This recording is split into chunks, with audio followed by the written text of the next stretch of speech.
exploring Celtic mythology today and drawing Ceridwen, one of the Welsh goddesses. Before I begin, let me just remind you that I do have a Patreon. Make sure to vote on some of the things that you would like to see if you were to be a patron. It would really help me out.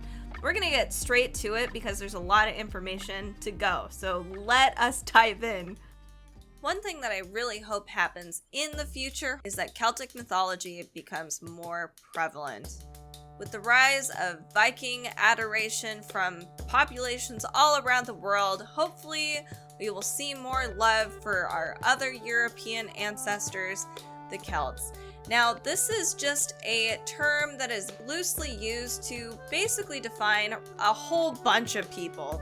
The Celts would have never called themselves the Celts because they were a conglomeration of multiple tribes. Lots of chiefdoms, all shared a similar culture, distinctive language, but they were hundreds and hundreds of tribal chiefdoms. Celtic mythology, so far as I have read, has been fairly badass. If you're looking for some epic stories, some hardship, bloodshed, powerful women and goddesses, strange creatures, you will want to check out Celtic mythology. Another interesting thing about Celtic mythology is that because this was mostly a orally passed down tradition where we have these amazing stories being passed down via word of mouth, a lot of information, again, is not entirely clear. We don't have a written collection of these stories necessarily, and a lot of the evidence about the religion is mostly through archaeology, Greco-Roman accounts, which honestly is not necessarily a good place to find their mythology because the Celts were so problematic for the Romans for such a long time. Not only that, after the Roman Empire's conquest of Gaul and southern Britain, the Celtic religion went under a lot of assimilation. They were Romanized, and then over time, the Celts from Ireland were aggressively converted to Christianity from British monks, and that's a whole violent history we will not be getting into. Basically, what I'm trying to say is that Celtic mythology is really awesome, and we really should get to know it a little bit further, which is why I am here. So let's talk about a fairly large goddess in the Celtic pantheon, more specifically Welsh. We are going to be talking about Ceridwen. Some people would call Ceridwen a sorceress, a white witch, and she has the power of Awen. She basically can brew life-altering potions. She was an amazing alchemist, potion master. She can change her form, and she also can inspire people. She is the goddess of creation and inspiration, giving her further powers through her Awen.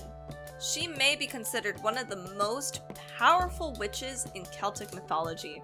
She's a mother, she's a very wise woman as well, and she also is blessed by the gift of poetic wisdom, inspiration, prophecy, and all of this collectively is known as Awen in Welsh lore. This comes from her magical cauldron. It is said she has many of these abilities herself without the cauldron's power. She also has a magical throne, which she derives some of her powers from. There's a whole range of potions that she creates with a whole different list of effects. Things like changing appearances. You can shapeshift with these potions. You can also give other people the gift of Awen. There is a great gift to these potions, but there is a potential for great danger. After the gift is given, a single drop of the potion has the power to kill other people.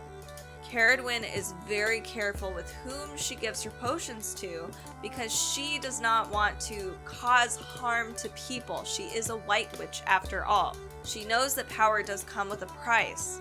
So Ceridwen is married to Tejidfowl, translated as Tacitus the Bald, powerful leader who resides at Bala Lake.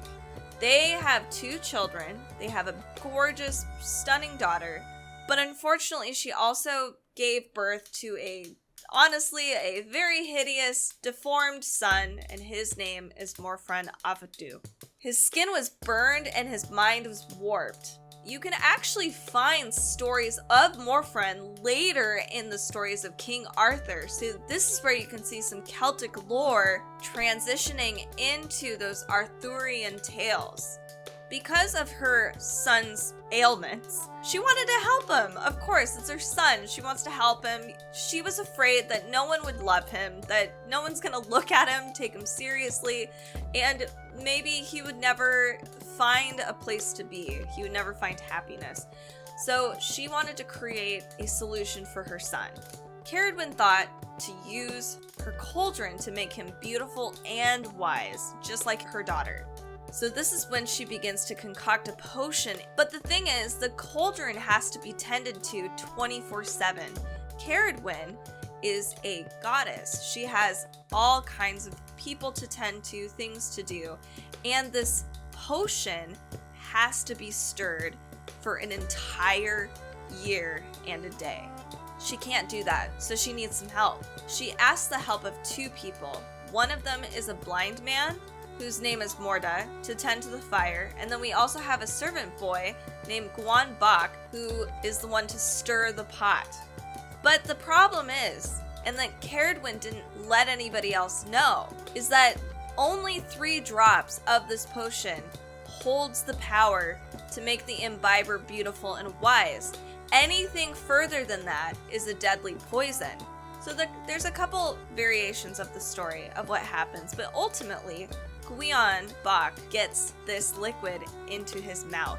3 drops fell on Gwion's thumb, it burned him, so he decided to put the thumb in his mouth, and then he became beautiful and wise. Because of all this wisdom that he has now been imbued with, he realizes that Ceridwen is gonna be pissed. She's gonna come home, she's gonna see, she's gonna know. This is not good. So what he does, what anybody would do if there's a angry goddess potentially on your tail, is you flee. She was gonna give this potion to her son Morfran, but she realizes something's not right. People weren't there. Just, she just knows. So she chases Gwion in a rage. But the problem is Gwion now has the power of the Awen. He can shapeshift. So he immediately transforms himself into a hare and runs. He's trying to go as fast as possible. Ceridwen pursues him as a greyhound. Realizing that he has no chance, he decides to transform himself into a fish. Maybe different water, different environment will change, her speed? I don't know what he was thinking. Ceridwen immediately transforms into an otter and starts to bite at him. The next thing he does is he's like, all right, so the water's not working out for me. He goes and flies out and becomes a bird. Apparently, he didn't think that maybe Ceridwen would be able to do something awesome, but she does. She transforms into a hawk and begins to pursue him even further, right on his tail. Gwion knows that she's probably gonna catch him, so what he does is he transforms himself into a single grain of wheat. Some say he became a grain of corn. He became a grain of some starch. Now, Ceridwen transforms herself from a hawk into a hen and swallows him up. Goodbye. Ceridwen, of course, goes back. She transforms into her normal witchy self, and she realizes, oh man, she is now pregnant. The grain actually took seed, and Ceridwen is pregnant with Gwion. Again, somehow. She thought that this was actually going to kill him, but it didn't. Ceridwen had a plan. She would go through, be pregnant, whatever. Fine. And when the baby is born, she would kill him. She had every intention of doing that. Her other son now has to suffer still, so, this other guy, mistakes can't be made like that. She finally gives birth and she realizes that the boy is actually more beautiful than anything she's ever seen before. Ceridwen has a soft spot in her soul, and she decides instead of killing the boy, she just can't handle it and places him in like a leather pouch and decides to push the child out to sea, thinking that the sea would just engulf him and kill him there and we're done. Hopefully that's just what nature does. Well, she didn't know that the boy would actually be found by a prince, and the boy becomes a prince, and he is actually named Taliesin, who becomes one of the most epic Welsh stories about a bard who becomes advisor to kings. That's one of the larger myths about Ceridwen, but she is a very, very popular subject of literature and poetry for many, many centuries. Several poems actually mention her cauldron of inspiration, and they list her as the goddess of witchery, poetry, etc. In the Celtic world, cauldrons of inspiration are very, very common, making Ceridwen's cauldron one of the most archetypal symbols of power. She is a powerful goddess. The cauldron is also a symbol of the underworld, which appears prominently in Welsh and other Celtic myths. The cauldron usually grants knowledge, power, so this story of Ceridwen and her son Morfran does also appear in Arthurian legend. So not only does Morfran actually serve in the court of King Arthur, but Ceridwen's culture may be an inspiration or even the manifestation of the Holy Grail itself. It begs the question whether or not Ceridwen was a huge Celtic goddess and her story spans across multiple Celtic cultures. Maybe she was in every single one of those myths, potentially, or her character actually grew over time post-Christianization. It's possible she started off as just a very large goddess in one tribe and then expanded even further. The only reason why I say we may or may not understand later is that Barbara G. Walker has a women's encyclopedia of myths and secrets that I personally own from 1983.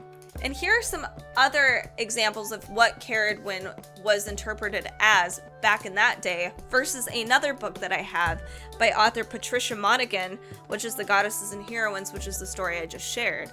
So here is what Ceridwen is here. It's a Celtic name for the triple goddess, especially as the fearsome death totem, a white corpse-eating sow representing the moon. She was the same as Syrian Astarte or Greek Demeter, both of whom appeared as sows, so did Freya, etc., etc. Celebrated in honor of the goddess who both gave and took away, and harvested souls in her character as the source of life and receptacle of death. I'm assuming that's her cauldron. Fascinating how definitions of goddesses have changed even within the past 30 years. Celtic lore is really fun, as you can see. I love the mysticism, the magic. There is, not with Ceridwen's story because she is a white witch, but there is a lot of bloodshed, some gore, some darker aspects to their magic system in Celtic lore. So very excited to check out some more stuff in the future. Make sure to stay tuned for that. You can do that by subscribing down below. Click the button. Give me some comments, let me know how I'm doing. Also, if there's a goddess you're interested in, I'd love to explore with you and learn about them. It could be a heroine or a tale, anything that comes to mind. If you do enjoy my art, make sure to follow me on my socials at Kaiti Draws on Instagram, TikTok, Twitter. I do have Facebook. I also am starting up a Patreon. My Patreon page is up and it is down in the description below. Before I actually get everything set up, I have a poll there so I can kind of get a feel for what you guys would want, since if you were to be a patron, I want to know what you want. Stay tuned for next week. We are going to be doing a pretty big goddess, Astarte. I'm really excited. I just briefly looked at her and she is insanely cool and I'm pumped about it. So make sure to stay tuned. Keep watching. There's so many other stories out there from across the globe, and it gives us insights to cultures all around the world. And I have a whole bunch of really cool stuff over here. So let me know how that goes for you down in the comments. Keep going.